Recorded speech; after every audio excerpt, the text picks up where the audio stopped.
भाई इंडिया वाले कह रहे होंगे फंस गए गुरु, ये फंस गया सीन। हाँ मतलब मुझे पता है कहना तो कुछ और चाहते हैं जब गुरु आता है ये सारी चीज़ें, लेकिन वेस्ट इंडीज़ ने जो 107 रन से मात दी है तो ये हमारे क्वालिफिकेशन के एल लग गए हैं। एल मतलब लंका लग गई है हमारे क्वालिफिकेशन की, क्योंकि अब हम बैठेंगे +5 के नेट रन रेट को बीट करना पड़ेगा। हाँ मतलब 5-3-5।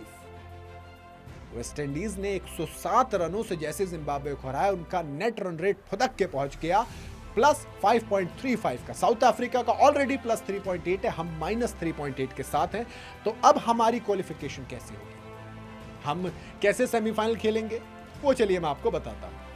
देखो वेस्ट इंडीज ने जैसे ही हराया, ये तो पता था वेस्ट इंडीज जिम्बाब्वे को हरा देगी, लेकिन हम ये चाह रहे थे क्लोज मार्जिन से हराया ताकि नेट रन रेट में उतनी दिक्कत ना हो, क्योंकि वेस्ट इंडीज और साउथ अफ्रीका अब इन दोनों के पास तगड़ा नेट रन रेट है और इसकी वजह से इंडिया के सेमीफाइनल में क्वालिफाई करने के चांसेस बेहद कम हो गए हैं। हाँ मतलब बेहद कम की देखो लॉजिक बताता हूं ना। इंडिया के पास 0 पॉइंट है सुपर 8 में अभी तक, है ना, वो +-3.88 का नेट रन रेट है माइनस का।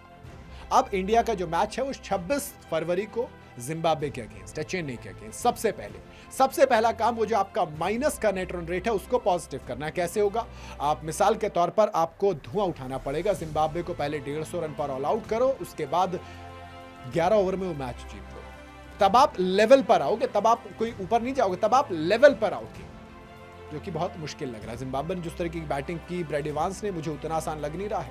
अच्छा चलो ये आपने कर लिया, फिर 1 मार्च को वेस्ट इंडीज के सामने उसे हराइए। शिमरन हेटमायर, रोमन पॉवेल जिस तरीके की फॉर्म में है, इतना आसान होने वाला है मुझे तो नहीं लगता, मुझे बिल्कुल नहीं लगता। बट स्टिल चलो मैं मान लेता हूं वो भी जीत गए। सबसे पहले ये है, अब इन दोनों से पहले एक दुआ है, वो दुआ ये है कि 26 फरवरी को ये जो साउथ अफ्रीका है ये वेस्ट इंडीज को हरा दे। वेस्ट इंडीज नहीं जीतनी चाहिए, वरना वेस्ट इंडीज जीतते वो 2 जीत जाएगी, फिर आप ये उम्मीद लगा सकते हैं ना कि साउथ अफ्रीका को जिम्बाब्वे हरा देगी। हाँ मतलब इसीलिए मैंने कहा ना कि 26 फरवरी इंडिया के लिए दुआ और परफॉर्मेंस दोनों का दिन होने वाला है। सबसे पहले इंडिया दुआ करेगी साउथ अफ्रीका वेस्ट इंडीज को हरा दे दोपहर में, और शाम को हम जिम्बाब्वे को हरा दें। दोनों पॉसिबल जरूर है, लेकिन वेस्ट इंडीज इतनी आसानी से हार नहीं मानने वाली है। 5 में से 5 जीत कर चल रही है। 2 सिनेरियो बताता हूं इंडिया के क्वालिफाई करने के, जिम्बाब्वे और वेस्ट इंडीज और साउथ अफ्रीका के साथ। सबसे पहले West Indies versus south Africa 26 फरवरी, मान लो साउथ अफ्रीका जीत जाती है और इंडिया अपने दोनों मैचेस जीतती है। अब वेस्ट इंडीज 2 मैच हार जाएगी, 1 जीत, यानी कि साउथ अफ्रीका और इंडिया क्वालिफाई, है ना, मजा आ गया, खुश हो गया सेमीफाइनल के लिए। दूसरा सिनेरियो आ जाते हैं, West Indies versus south Africa में वेस्ट इंडीज जीत जाती है।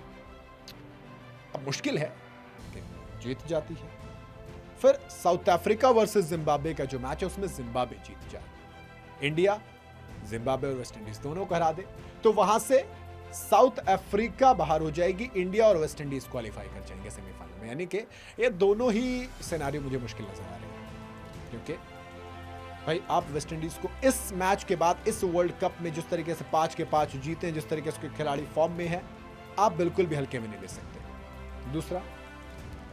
दूसरा ये कि कहानी हमारी यहां भी फंसी है कि आप वेस्ट इंडीज को भी हरा दें, मुझे तो उसमें भी डर लग रहा है जैसे हमारी बैटिंग है।